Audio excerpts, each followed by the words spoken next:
नमस्कार दोस्तों, स्वागत है आप सभी का एक और दिलचस्प कहानी में।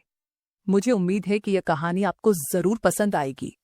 मेरा नाम पूनम है और मैं बलिया जिले की रहने वाली हूँ। शादी के बाद मेरी जिंदगी पूरी तरह बदल गई। मेरे घर में बस मेरे पति, मेरा छोटा देवर रमन और मेरे ससुर जी हैं। ससुर जी की उम्र काफी ज्यादा हो चुकी है, इसलिए वह ज्यादा चल फिर नहीं पाते और ज्यादातर समय अपने कमरे में आराम करते रहते हैं। मेरे पति अक्सर अपने काम में व्यस्त रहते हैं और घर के सारे काम मेरे ऊपर ही होते हैं। हालांकि मेरा देवर रमन घर पर ही रहता है और जब भी उसे समय मिलता है वह मेरी मदद करने की कोशिश करता है। उस दिन दोपहर का समय था। सुबह से ही घर के सारे काम निपटाने के बाद मैं फर्श साफ करने में लगी थी। घर की देखभाल करना, सफाई करना और रोजमर्रा के कामों में मेरा काफी समय चला जाता था। कभी कभी तो इतनी थकान हो जाती थी कि खुद के लिए समय निकालना भी मुश्किल हो जाता था। उस दिन भी ऐसा ही कुछ हुआ था। रमन अपने कमरे में आराम कर रहा था। वह दोपहर में सोने का शौकीन था, लेकिन भूख लगने पर उठ गया और रसोई की तरफ जाने लगा। उसे उम्मीद थी कि मैं उसे कुछ खाने के लिए दे दूंगी।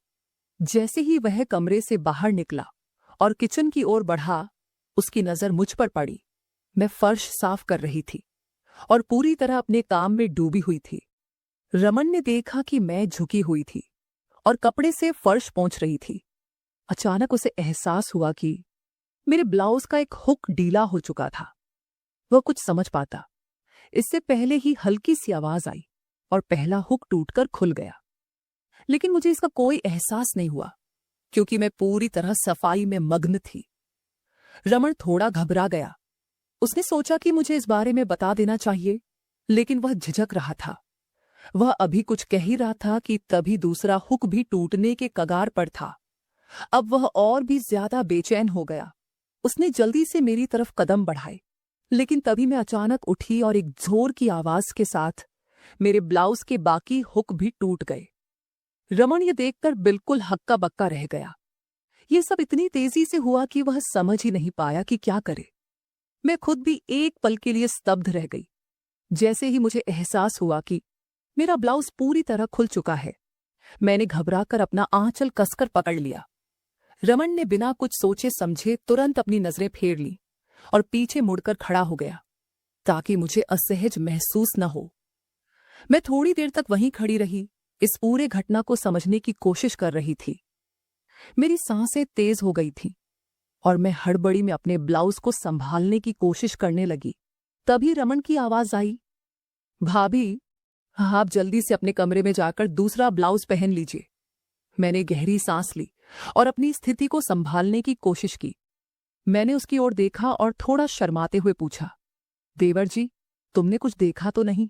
रमन ने तुरंत जवाब दिया, भाभी, मैं तो अभी अभी यहां आया हूं, कुछ देखा नहीं।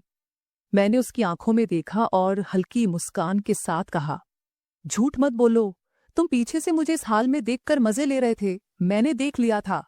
रमन थोड़ा हड़बड़ा गया और बोला, भाभी, आप मेरी टांग खींच रही हो। मैं तो बस आपको बताने ही वाला था कि आपका हुक खुल रहा है, लेकिन तब तक सब हो गया। अब टाइम पास मत करो और जल्दी से जाकर दूसरा ब्लाउज पहन लो और फिर मुझे खाना दो। मैंने उसकी तरफ देखते हुए हंसते हुए कहा, ठीक है, लेकिन तुम अपने कमरे में जाओ, मैं वहीं खाना लेकर आती हूं। रमन सिर हिलाकर अपने कमरे में चला गया। मैं जल्दी से अपने कमरे में गई और अलमारी से एक नया और मजबूत ब्लाउज निकालकर पहना। इस बार मैंने अच्छे से चेक किया कि कहीं कोई हुक ढीला तो नहीं है। कुछ ही देर में मैं रमन के कमरे में खाना लेकर पहुंची। मैंने हल्की मुस्कान के साथ कहा, देवर जी, अब यह ब्लाउज तो सही लग रहा है ना?